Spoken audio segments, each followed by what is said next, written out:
Hi, everybody. My name is Linda Abraham.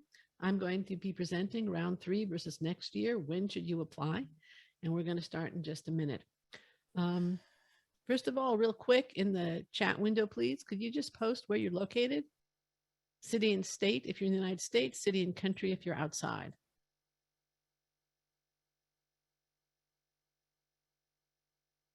Again, if you could post in the chat window where you're located, city and state if you're in the United States, city and country if you're outside. So we have Delhi, India.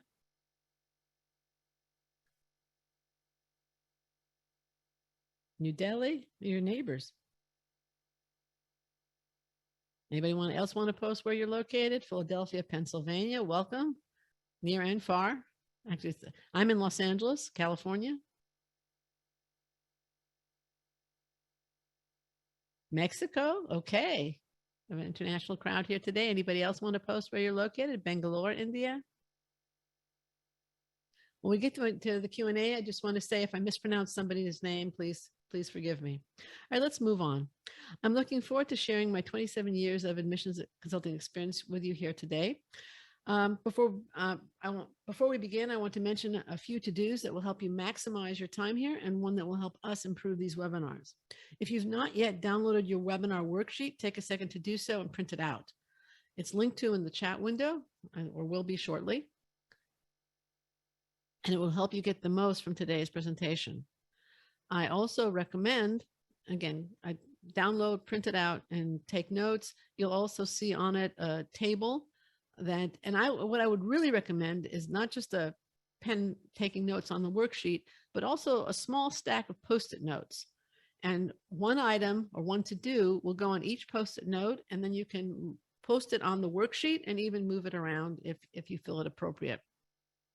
And they can form the basis of a to-do list that will prepare you for your application, especially if you decide to postpone to round 1 of next year. Now that's number 1. Number 2, we're going to use the question window for your questions and the chat window for your answers to my question, which we already started doing. Number 3, you can win. We're going to have a cool contest towards the end of the webinar based solely on content presented during the webinar. So stay tuned and you could win a 15-minute consultation with me. When you leave, you're going to receive a survey. Please fill it out. We value your feedback, and I read all the responses. So it'll help me improve any webinars we give in the future and maybe even add new ones to our menu of webinars. Let's test your hand-raising skill. Please raise your hand if you are here because business school will whisk you on your way to the career of your dreams. Please raise your hand if you are here because business school will whisk you on your way to the career of your dreams.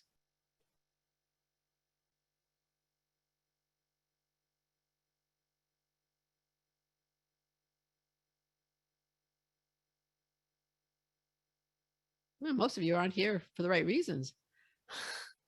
Okay, you're not here to pursue a career? All right. In any case, let's also post a poll.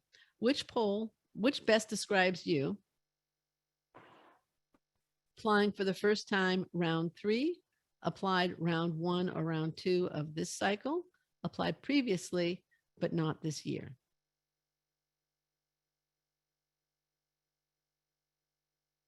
Okay, again, the options are applying for the first time round 3 or next year, applied round 1 or round 2 of this cycle, applied previously, but not this year.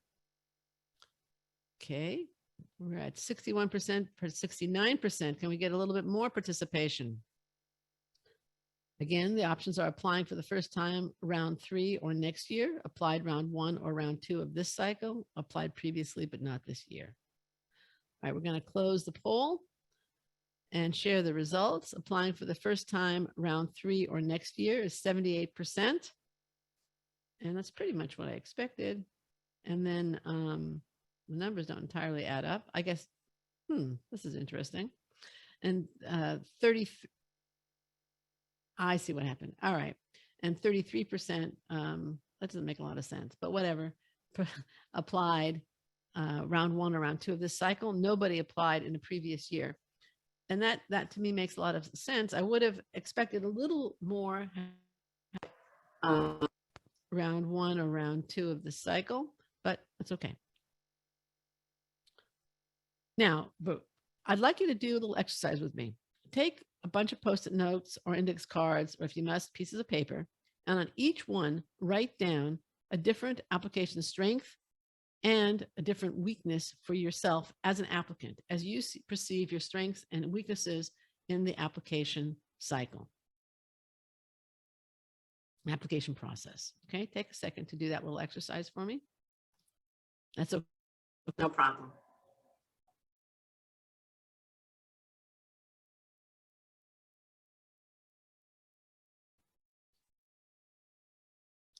All right, examples of strengths would be a high GPA or test score, experience, elements in your profile. Examples of weaknesses would be low GPA or test score, little or no leadership experience from an overrepresented group in MBA admissions, little work experience, period, or maybe a ton of work experience where you're outside the norm for full-time MBA programs.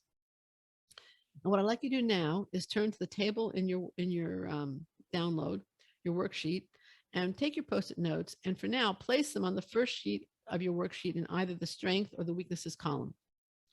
As I go through the presentation or after it, you can move the Post-it notes around or add Post-it notes to these two columns. And hopefully by the end of the webinar, it will be much clearer to you when you should apply. Basically, the more strengths you have, the more likely it is that you should apply round 3. The more weaknesses, the more likely it is that you should postpone your application and mitigate or eliminate those weaknesses. Now, this is the time of year when I get questions like, I applied and was rejected at my first choice schools. I guess I just wasn't qualified. Now, I want to apply to lower ranked schools. Should I try for round 3 at these lower ranked schools or wait until next year's? Or maybe life got in the way of applying, or I just got the Gmat score I wanted. I have my recs lined up. I know why I want to get an A. Go. I apply round 3 or wait until next year. So I'm going to lay out some parameters for you today that will help you answer these questions. And I have to also just say, as a lay out the foundation for the webinar here. Sometimes my presentations are very prescriptive. I try to make them almost recipe-like. Clear steps, clear instructions, do this, do that. Other times, however, the nuances of MBA admissions combine with the complexity of life and individual situations, and I really can't do more than raise issues and give guidelines. The latter is today's kind of webinar. Today's webinar is about raising issues and providing guidelines. I want to shine a spotlight on the issues you should consider as you decide whether to apply now or not. I'll ask for your assistance and participation as we move on, so don't get too comfortable in your chair or your couch. I realize for our Indian and Asian participants, it's nighttime, maybe even late at night. So again, thank you for joining. But again, don't get too comfortable. All right, let me ask you in the chat window, please, what are some of the differences that you see between round 3 and round 4, late round applications versus round 1, round 2? In the chat window, please.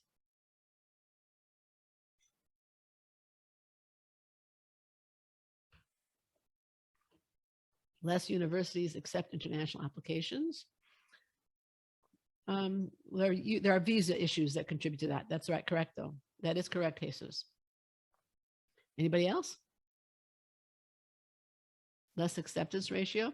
I agree. In general, that's true. Number of seats available, 100% Meghana. Again, my apologies if I mispronounce somebody's name. Less scholarships and fewer spots open. 100% correct, Priya. Less chance of scholarship. Correct, Smita. Okay, that's all true. All true, you're right. There are fewer seats open in the later rounds. Round 1 or round 2, the class looks like an empty theater. But you move through the application cycle and it becomes fuller. So the schools end up in the later rounds looking for the highly qualified and for diversity. As some of you mentioned, there usually is less merit aid available when decisions come out for the later rounds. And sometimes on-campus housing will be taken by the time you get an answer to your application. You will not be able to attend the admit weekend, almost for sure, if you're accepted in a late round, and maybe not even a virtual admit weekend in this world of COVID. And sometimes, as some of you mentioned, it's harder for international students to get a visa on time and to be able to attend. So what are some indications that you should apply round 3 or round 4? Again, in the chat window, please.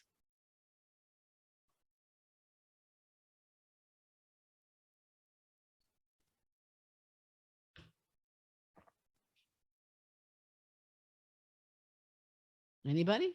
Who should apply? Round 3 or round 4? You can't wait to another year. Good, Oscar. That's definitely a factor. It exists because there are still spots open. 100% correct, Priya. There are still some spots open. Anybody else? Okay. And I'll go through it. You're ready. What if you're really ready? Right? You have the applicants with strong strengths. Exactly. You have the competitive test scores. You have the grades. You have the experience showing leadership, teamwork, initiative, resilience, perhaps multicultural exposure. You have a clear goal requiring an MBA. You know which schools you want to apply to, and you have chosen them thoughtfully and purposefully. And you really want to go this year, right? And you are willing to spend the time and money now, even for a reduced chance of acceptance, in order to have some chance of starting business school in September and your post-MBA career a full year earlier, which can have significant financial payoff. Another indication you should apply is you have diversity elements in your profile. These elements can be ethnic, identity related, regional, professional, or experiential. You've had really impressive, unusual experience. There's something exceptional in your profile that says you will really add to your class and to your community. Another indication you should apply round 3 is you aimed a little too high round 1, and you're now aiming at programs that accept a larger percentage of their class in later rounds. And this is true of schools outside roughly the top 15. They know that applicants sometimes apply round 1 and round 2 and are rejected at the schools that have lower acceptance rates. And they know they'd be perfectly happy to accept these students, that they're good students. But so they actually keep a somewhat higher percentage of seats open for later rounds. And as Priya said, there is no school that has a round 3 with the sole purpose of rejecting everyone who applies round 3. At this point, are there any questions on the webinar so far? If there are, you can post those in the question window. I think I'm coming down with a cold if you hear a certain hoarseness in my voice, but we're not in the same room and nobody has to wear a mask.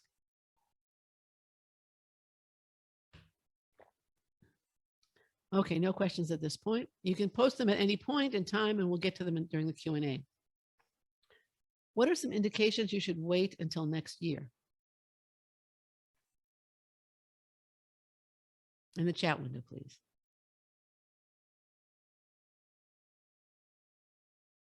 What are some indications you should wait until next year?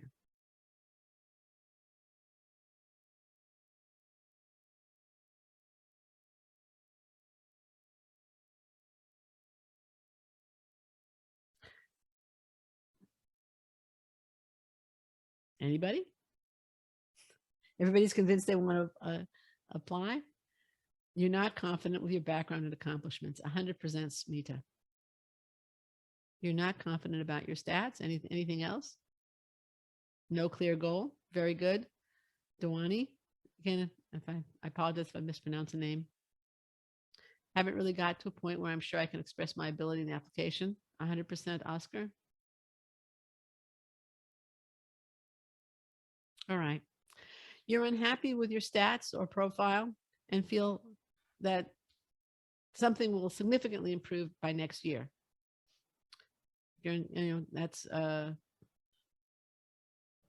okay. You're stressed at work and aren't sure you're going to have the time necessary to put together a great application. You are from an overrepresented group and have no discernible diversity elements. You're on the low side in terms of experience and feel that the next 6 months will give you a lot of growth and increased responsibility, which I think, okay, I think Priya just mentioned that one. Your post-MBA goals, your reasons for applying to specific schools are fuzzy and or shallow. You fear that even if accepted, you will have trouble getting your visa and financing before the start of school. Okay, so those would be some reasons, some very concrete, specific reasons why you should wait until next year. Now, let's shift gears a little bit, and I'd like you folks to apply the principles and the ideas that I've put forth. Okay, it's time to put on your admissions consultant hat. Let's go through a few examples.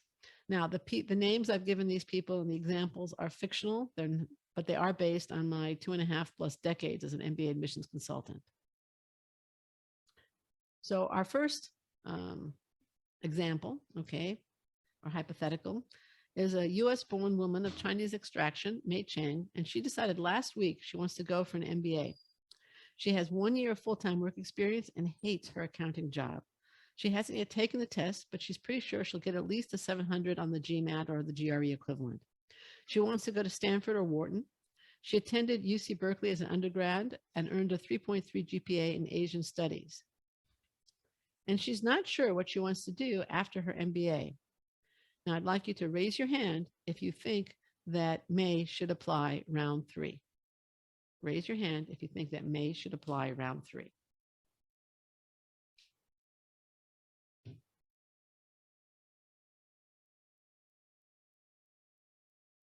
Nobody's raising their hand. Okay, raise your hand if you think that May should wait till next year or after.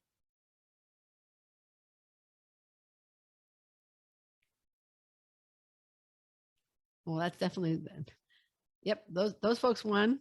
I agree with you. May should spend the next year. Well, actually, let me ask you in the chat window, what should May be doing to prepare herself, to improve herself?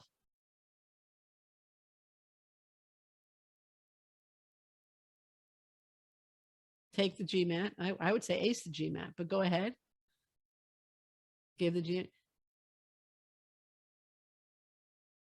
She has to get her direction in MBA. 100% correct, Bubba Well. 100% right. She should research her career options in schools. She should change jobs to something else that she likes and will move her closer to whatever long-term goal she settles on or thinks will be her long-term goal. She should prepare for and take the GMAT or the GRE, whichever she thinks she's going to do better on. Correct. Let's look at somebody else. I know we have somebody from Mexico here, but okay. This gentleman is Jorge. He's a Mexican engineer working for Pemex, the Mexican oil monopoly, and he's been doing so for the last 5 years. He's had steady promotions, and he manages currently 6 other engineers. He got his bachelor's with a 3.4 GPA and his master's with a 3.8 GPA in engineering, both from USC. He wants to go into strategy consulting with a focus on the energy industry, and he has analytics experience at Pemex. He can get good recommendations. He's not concerned about visa issues. He has a 730 GMAT. He plays soccer on a regular basis and has been a team captain. And he wants to apply to MIT Sloan, Kellogg, UT Austin, Haas, Ross, and Duke. Raise your hand if you think he should apply round 3.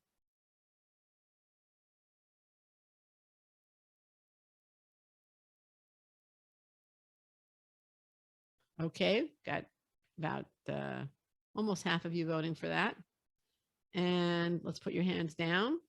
Raise your hands if you think you should wait for next year.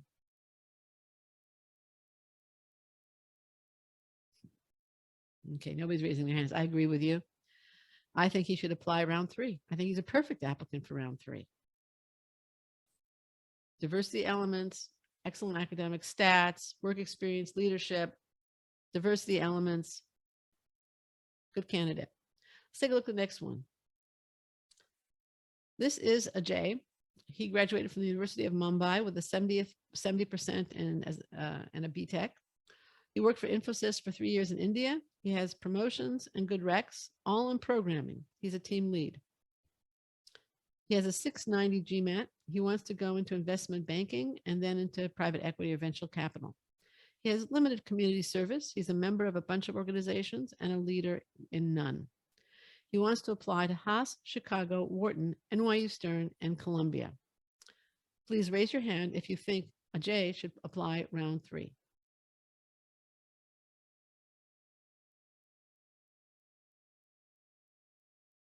Okay, we got about 3%.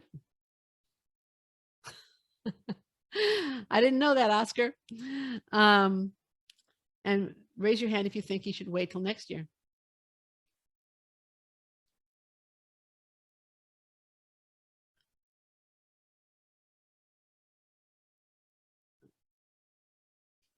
Okay, most of you feel he should wait to next year. Oscar, you've just crowdsourced your advice. I agree with you. What should Ajay or Oscar do to prepare himself for a successful application next year? Rewrite the Gmat or GRE and also take on leadership responsibilities. Very good. Improve Gmat score. Excellent. I would also suggest that he consider additional schools that support his goal and where he may be more competitive. He should try to move into a business role at work, not strictly programming. He may want to consider taking the CFA because that would further support the idea that he's interested in financial services and investment banking. Even if he can't get the whole certification, it would at least point him in that direction. And he should try and assume a leadership role off the job if he can't assume one on the job, especially if he's trying to move into a business role. He might not be at that point able to assume a leadership role. All right, and last example. Okay, are you folks enjoying? Raise your hand if you're enjoying this little exercise. Okay, good. Oh, wow, this is good. This is great. All right, thank you. So we're going to put your hands down again. Oh, this is a popular one. Okay, so here's the last example. Mary. Mary is a West Point grad. Now, for those of you not from the United States, West Point is the U.S. military academy. It's very hard to get into. It also has a very hard grading scale. She has a 3.1 GPA and she graduated in 2018. She has a 710 Gmat. She served in Afghanistan and she's getting out of the military in April. She wants to apply to Yale School of Management, Duke, Darden, Georgetown, Cornell Johnson, Ross, and USC. Her goal is international development and general management, and she really wants to start in September 2022. Raise your hand if you think she should apply round 3.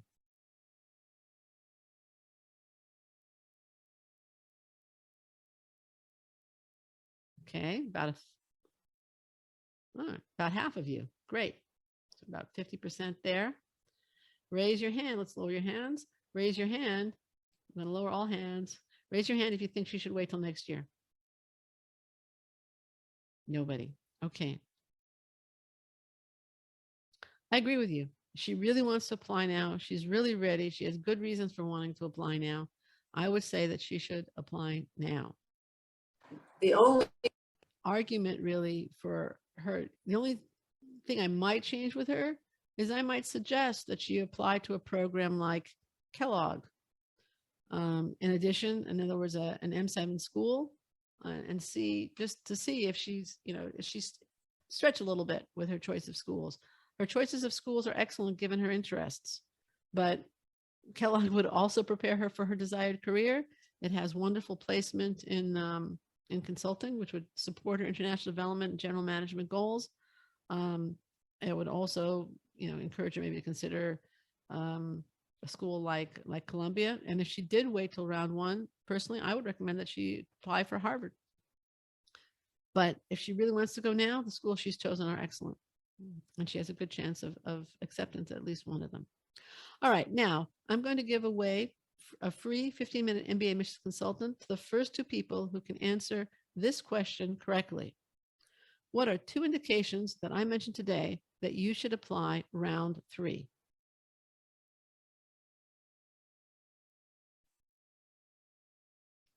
Chat window, okay.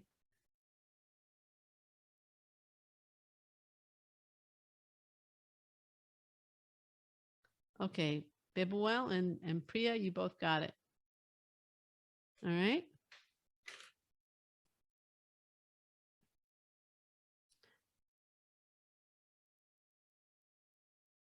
For those, I'll tell you what, I'll give another, I'll have another question, okay? And again, the first two who get it will also get a free consultation. What are two indications that I discussed today that you should apply in the fall or later? In other words, that you should wait?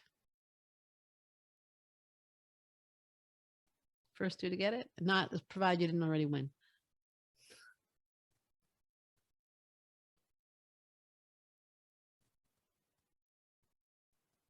Okay, Miriam and Seyoan. Okay.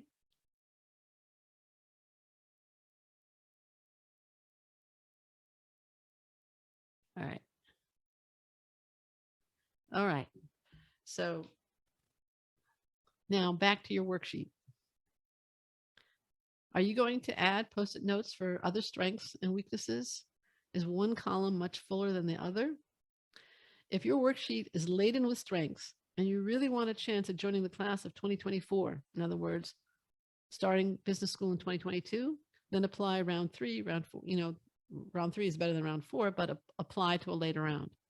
If your worksheet is more balanced or perhaps more weighted down by weaknesses, then work on those weaknesses. And again, either mitigate or eliminate them and apply later, whether it's round 1 of next cycle or round 2 or even a later year, depending upon what your individual circumstances are. Now, at this point, I have a question for you. I'm wondering, what is the most valuable piece of advice, insight, or information that you got from today's webinar so far? In the chat window, please.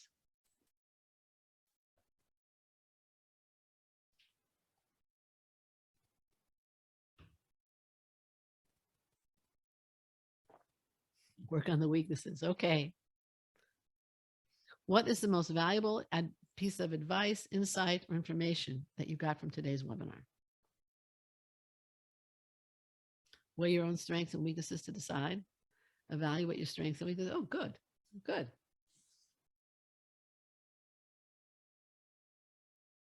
To identify your weaknesses, you can consult with an accepted consultant.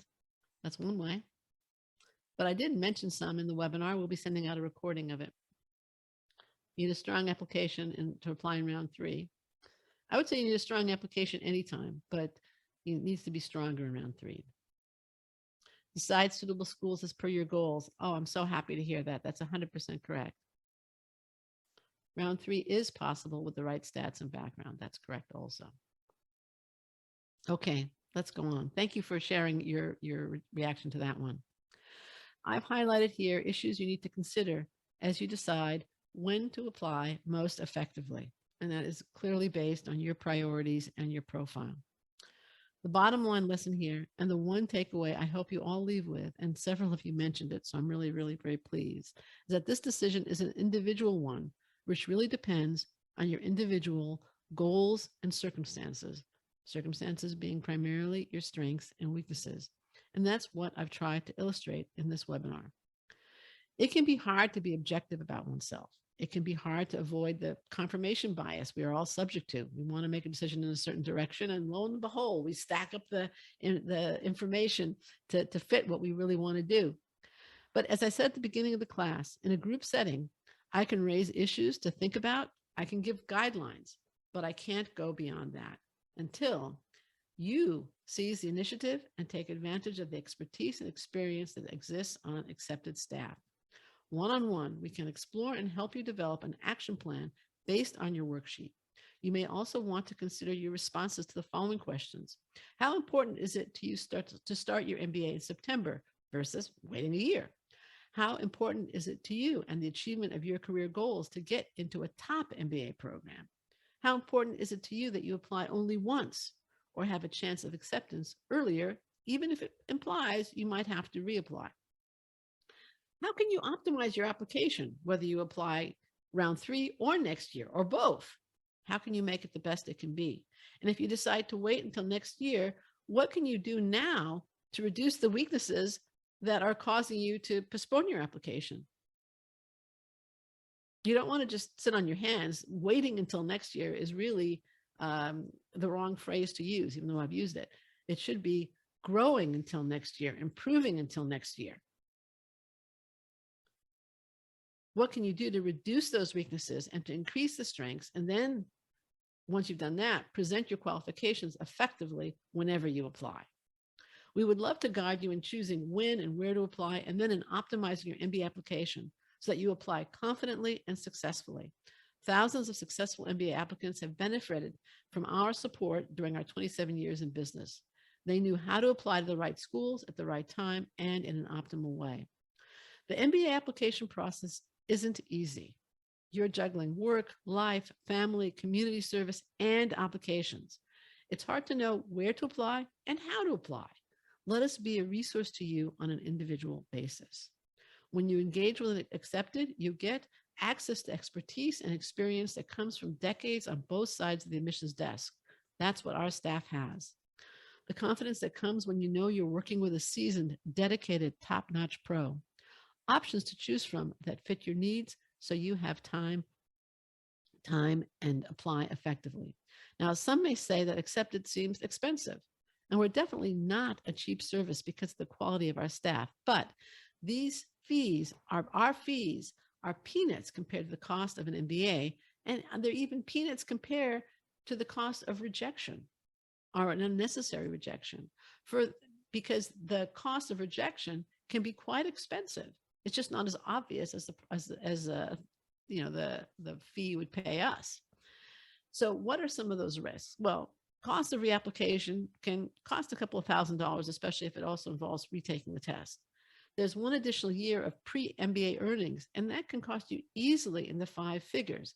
Because remember, the additional year of post-MBA earnings is going to come at the end of your career when you're making the most. You're not going to have that last year of earnings.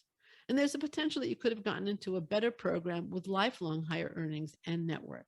So feel free to calculate that cost. And actually, we have a tool. Carly, can you post that the link to that? And you can go to this later. We have a tool called the Mba Consultant Roi Calculator, where you can put in your own income, your own goals and costs, fees, whatever, and calculate for yourself what it might be costing you not to engage with an accepted consultant. Every year, applicants who talked to us a year earlier and got rejected when they taking the do-it-yourself approach come back to us, and then they work with us. We're happy to assist them, but they would have been better off working with us initially, and so would you. Let's hear from a couple of accepted clients.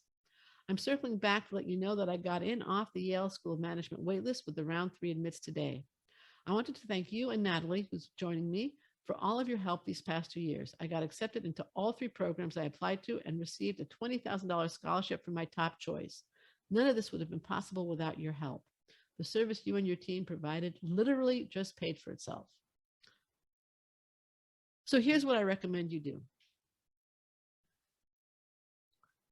Go to accepted.com/MBA/services, choose the service that's right for you, get the guidance you need, and apply confidently and effectively.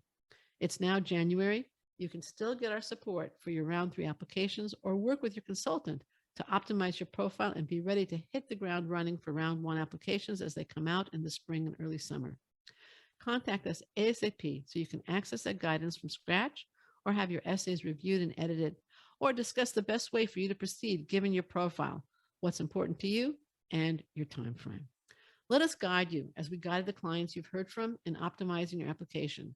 Take these steps to work with an accepted MBA admissions consultant like Natalie, whom you're going to hear from momentarily, and who have the kind of experience and success that these clients have had.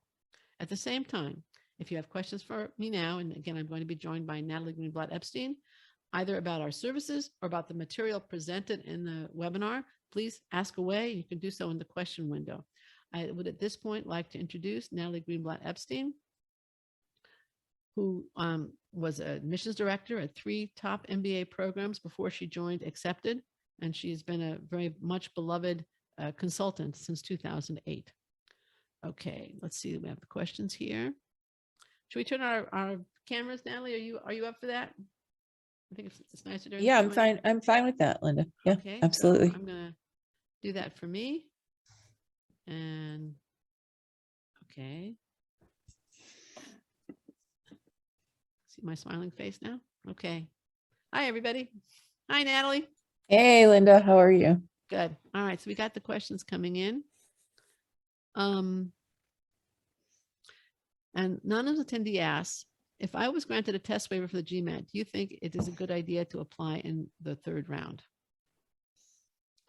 How do you, Natalie, want to take a stab at that? Yeah, so the school is signaling to you that it's okay by giving you the waiver. I would definitely consider applying. I mean, I don't know anything else about you, but I think that's a good indication that they're eager to see your application. Right. It certainly means that they're satisfied with your academics. I don't think, there's the whole work experience, all that other stuff that does count, but you've checked the academic box. Okay. And then again, please post your questions in the question window. Oscar asks, I couldn't avail option for international work experience due to COVID situation. Is lack of international work experience a deal breaker? Natalie? No, of course it's not a deal breaker. If your domestic experience demonstrates impact, I think that's fantastic. But I mean, most people applying do not have international experience. That's definitely a plus, but we rarely see it. I mean, it's an additional thing. So you don't have to worry about it if you have really strong domestic experience. The other thing you can do is talk about if asked about international, or if there's some question about multicultural exposure, talk about diversity elements or dealing with different cultures within your own country, or perhaps working on an international team. So you may not have left your country, but you're working with people in other countries. Another way to show international exposure and stay in your home country. Mhm. All right, we have from an anonymous attendee, any feedback for LGBT candidates, GMAT 720, India, 5 years of work experience? Natalie? Again, I need to see every, other elements that are in your application. As an LGBTQ plus candidate, you definitely can demonstrate diversity. But we need to see any, other elements. So it's a diverse aspect of you that will add value to the application. Right. Again, much like with the previous question, the information that you've posted is competitive at most top MBA programs. The LGBTQ will add a diversity element. All the other stuff should also add up, though, in terms of the quality of your work experience. It really helps me go through the questions if you post the questions in the question window. I see some questions coming in on the chat. Again, it's just helpful if it's I can go through them more quickly. All right, Smita asks, I have applied to 6 schools with GMAT waiver. I'm a doctor with 5 years of work experience and law degree 2. I want to apply to UC Berkeley's MBA MPH program, which is excellent. I couldn't apply in the second round because of no GMAT. Will it be good to apply in third round? Do you have a waiver for the MBA MPH program at UC Berkeley, or have you taken the GMAT? And if so, what did you get? And what were the results of the 6 schools to which you applied with the GMAT waiver? Taking GMAT next month. Do you have an idea of the score you're going to get, Smita? Have you taken any practice exams yet? 700 plus. Okay. Have you heard from any of the schools where you applied?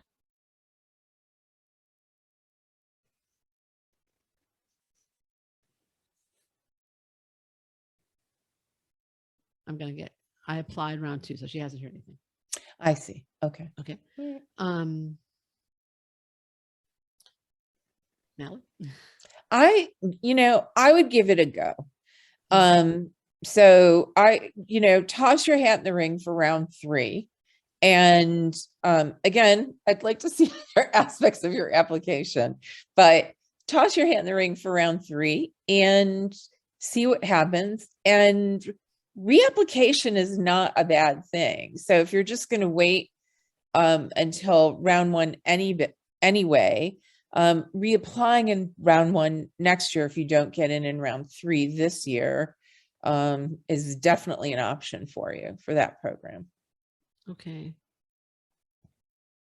Do you have any tips on applying around 3 at LBS? I was unhappy with my GRE.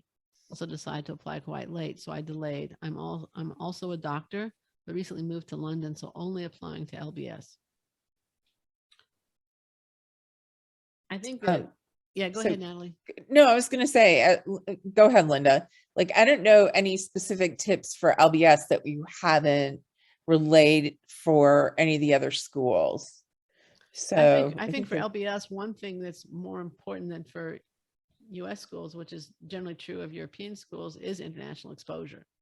Now, you said that you recently moved to London, so I'm going to guess you lived elsewhere. I'm also going to guess it's outside the UK. I could be wrong on that. Oh, it's an MIM. It's a MIM question. I'm actually not sure if it's the same person or not because it's an anonymous person. But they're both anonymous. Yeah, they're both anonymous. So I'm not sure if one is an MBA. Are you or the same person because the person is anonymous? We do have the former director of admissions for the LBS MIM program on staff. If you'd be interested in working with her. Only lived in New York City before moving to London. That's still an international move. Pretty good. Country. Not the same country. Again, I think that international exposure is really important to London Business School, more so than most US MBA programs. And without knowing more about you, it's really hard to give you advice on how to optimize your application for London Business School. I think part of it in terms of looking at individual programs would be showing that you really belong at that specific school. I think that's something that we haven't touched on in the webinar, but I think that's definitely an important element. Would you anything else to add, Natalie? No, I think that's spot on, and certainly, talking to our consultant that could help this person, I think would be definitely something you want to do. All right. Yes. Yeah. Okay. Oscar has a question. I have a 690 GMAT in 2 attempts. Jay really is you, right? Should I try to better the score? You want to go ahead? Yes. Like what I tell my clients is to obviously like shoot for an 800, but you really want to at least get average. So what the school's average is what you need to have. And I don't know if the school that you're applying to is a 690 average, but if it is, then I think that's fine. And if it's 740, I think you need to take another attempt at the GMAT. Maybe get a tutor to help you with some of the stickier questions. Great. I would very similar to what Natalie said. I would say that if you've taken the 690, you've gotten a 690 twice, you have to ask yourself, what are you going to change about your prep that's going to change the score, significantly? There's a certain psychological benefit in going from 690 to 700, but I'm not sure there's a real benefit. Right? 690 is below average for everywhere, but half the people must be below average. That's 100% correct. However, while half the people are below average, the question is how much below average, number one. If you're looking at the top schools, the top 10, which has about 15 schools in it, then you're really looking at schools with averages of over 720, in some cases over 730. In that case, a 690 is low. It's not a little bit low. Most of those are just a little bit low. And also you have to realize that when you're getting the applicants with low GMAT scores, you have to be able to demonstrate academic ability in another way. And B, there's just the competitive nature of the process. Schools want to admit people with higher test scores because it makes them look good. So you have to show that you can do the work in some way, if not the GMAT score, then your grades or your work experience. And then B, you have to give them an even more compelling reason to admit you, because you're not going to make them look good. You're actually going to make them look a little worse by having your score fit into the average. So that would imply that you either need to raise your GMAT score or change the schools that you are targeting. I don't know, anything else about you, but you might look at schools that support your goals where your academic stats are more in line. Okay, so I would not encourage a round 3 application for you. That's correct. Okay, Oscar. Let's see, we got some more questions here. Megana asks, found out about the MIM program a few months ago. If I apply this year, it'll fit the work experience less than 3 in the consulting field required for this program. But if I wait for another, my only option is to go for an MBA. Okay, that's true. Again, we have the former director of the LBS MIM program on staff. She's a wonderful individual, an outstanding consultant. Absolutely. And I would suggest that you, before you invest a lot of time and money, applying any place, you spend an hour and talk to her. It could be money very well spent. Okay, Bubble Well asked, I'm a prospective applicant from Nigeria. I had a score of 334 on my GRE. Congratulations. With experience in working in a multinational American company in Nigeria. I made a late decision to apply for my MBA, considering application for round 3. Target school are Wharton and Chicago Booth. Natalie, what would you say? Again, I'm going to need to know more about you, like what kind of work experience you've had for the multinational, how much impact you've had. It would not hurt for you to apply in round 3 based on the information that I have right now. I'd also suspect that how important is financial aid to you. I would think that if you would apply round 1, you might have a very, very good chance at getting some, non-loan financial aid. Yeah, scholarship. Yeah. Right. I think your chances round 3 are probably much more limited. So that's another factor, especially given the schools that you're aiming for. Okay, we have another one. Hi, I'm not the same person as the LBS one. Could you please, this is another anonymous attendee.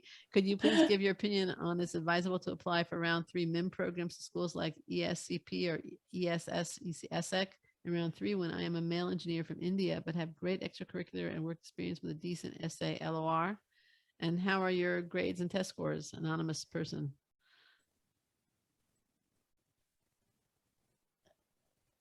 Okay, so we have round 3 MIM. Right. They're decent. Okay. Right. I would say it makes sense to give it a try. Worst thing is they say no. Give it a try. They say no, and you apply and you reapply. Right. Yeah, I think those would be among the schools that expect more late round applications. You're very welcome. Thank you. Okay. And okay, we have another anonymous one. This is from Soyone. I'm from South Korea with 2.5 years of work experience. I made some impact on the current job from an analytical perspective from the current role. However, I don't see much career growth in the current company, and I'm not sure I'll be able to bring much impact until next year, round 1. Should I still apply for round 3 or wait for round 1 of next year? I have a 331 out of 340 for my GRE. Congratulations on that GRE score. That's an excellent score. And what schools are you aiming for?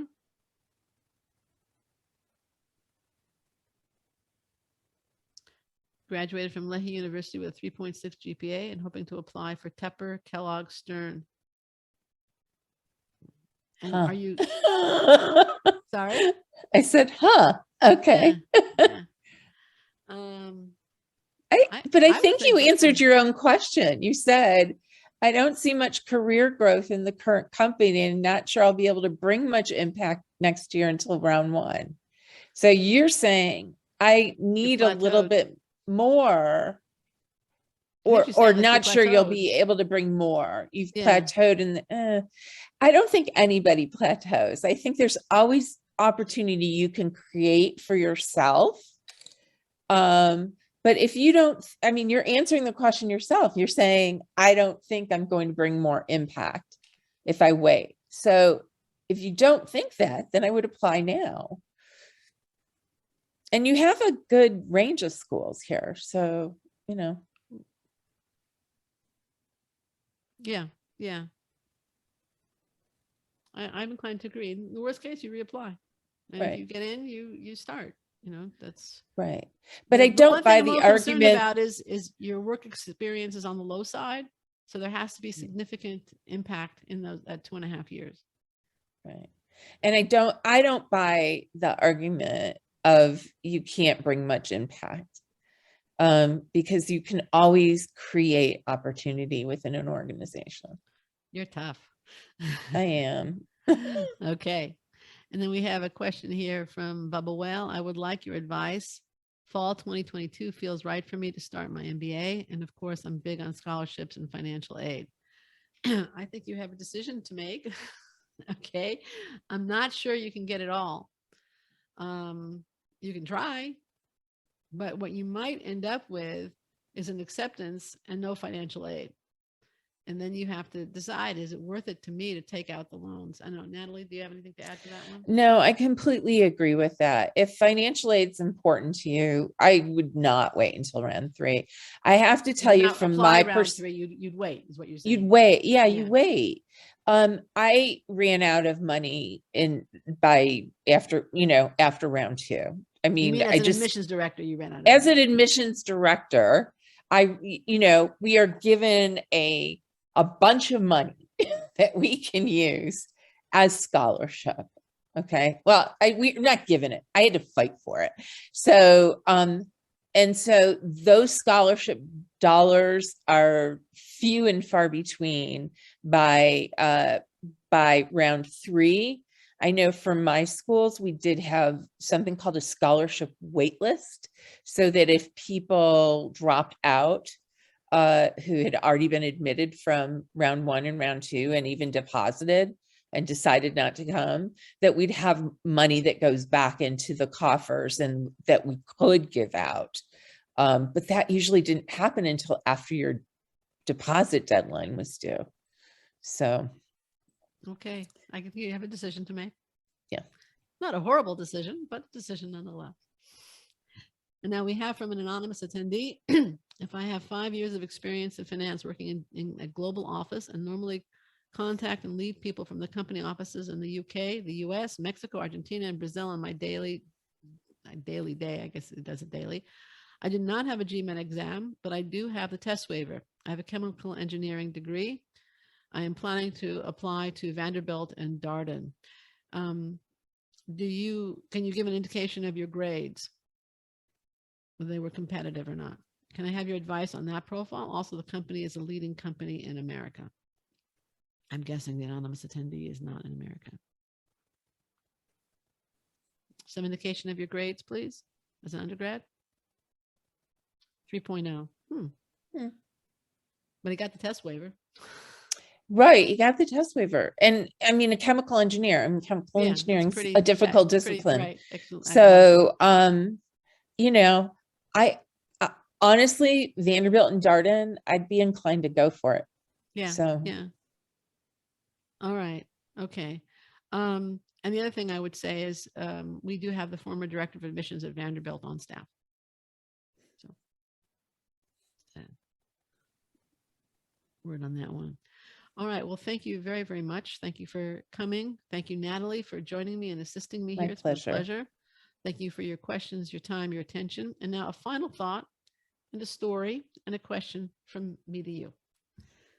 The thought: you're about to invest out of pocket roughly $120,000 plus in approximately 21 months of your life to obtain an MBA. The purpose is to improve your professional opportunities such that your enhanced earning capacity and personal rewards will far exceed the cost of the MBA.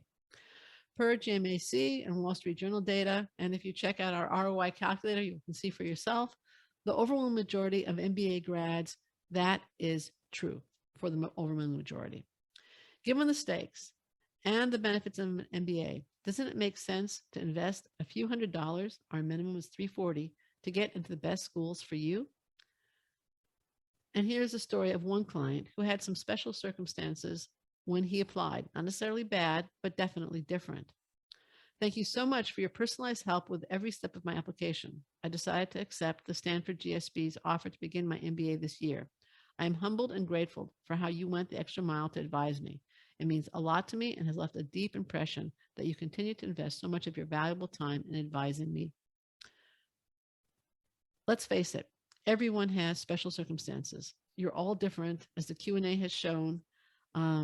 You're all very different, and you all deserve the individual guidance that will stop you from spinning your wheels and help you to optimize your application so that you can get into the MBA program that will skyrocket your career, whether it be round 3 of this year or next year. Engage with a guide who will kindly give you insightful, trustworthy, and necessary feedback to help you get into your favorite schools so that you can pursue your dream career. To get that guidance, follow the steps on the screen so that you follow the steps on the screen, which are the steps taken by all the applicants you've heard from, as well as thousands more. They were once nervously considering when, where, and how to apply. Is that perhaps what you're experiencing now or have been for the last few weeks? They sought acceptance help and successfully navigated the MBA application process to acceptance. They applied confidently, accepted. They're now pursuing their dreams. Consider doing as they did and pursue your dreams too. Now, the question for you. You stayed for the webinar, the pitch, the Q&A. You certainly seem to be interested in what I have to say and what Natalie has also helped me with here today. Could you help me out with this question? If you're not already a client or planning to become a client, would you be willing to share your reasons for not engaging one-on-one with Accepted?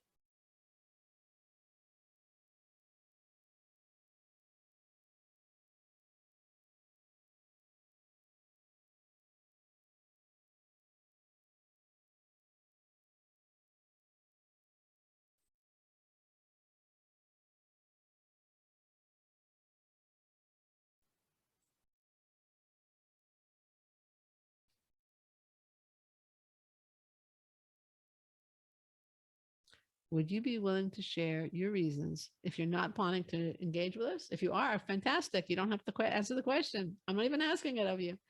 But if you aren't planning to engage with Accepted, could you please share your reasons as to why not?